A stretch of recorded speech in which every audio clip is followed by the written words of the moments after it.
আচ্ছা রাধে, কেমন আছো তোমরা? সেদিন সকালে গেছিলাম একটু বাজারে, তো ওখানে নূপুরের সাথে দেখা হলো। তো ও বললো চ আমার সাথে স্কুটিতে চ। আমাদের কানেতে নতুন স্টাইল হাব খুলছে, তো দেখা যাক পুজোর আগে ওপেনিং হয় কিনা। দুপুরে পড়তে পড়তে একটা আমুলগুল খাচ্ছিলাম, তারপরে বিকেলের দিকে বেরিয়েছিলাম কারণ পরের দিন ছিল teachers day and Ganesh Chaturthi. তো চকলেট এনেছিলাম, একটু পেন এনেছিলাম, ডেকোরেশন করবো ভালো করে, সেটা আলাদা একটা ডিটেল ব্লগে দেখতে পাবে। নেক্সট ডে যেহেতু গণেশ চতুর্থী ছিল, আমি লাড্ডু এনেছিলাম, গণেশের প্রিয় খাবার। আর তারপরে স্নান টান সেরে মুড়ি টুড়ি খেয়ে আমি বসে পড়লাম আমার কাজে।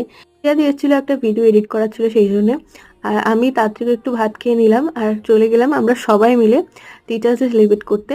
না, ইনি স্যার না, ইনি একজন গেস্ট। আমার এক্সাক্ট এখন মনে পড়ছে না ইনি কে। যাই হোক, তো এখানে সবাই এখানে বসে আছি আর স্যারের সাথে তোমাদের পরে আলাপ করাচ্ছি। তারপরে একটা কোশ্চেন অ্যান্সার সেশন চলছিল আর আমরা বাইরে চলে এসেছিলাম, গল্প আড্ডা করছিলাম। যিনি এসেছিলেন তার সাথে সবাই ছবি তোলা হলো আর ওখানে আমাদের দাঁড়িয়ে আছে স্যার, মানে শুভজিৎ মামা। বাদ বাকি কি হলো নেক্সট পার্টে আসছে।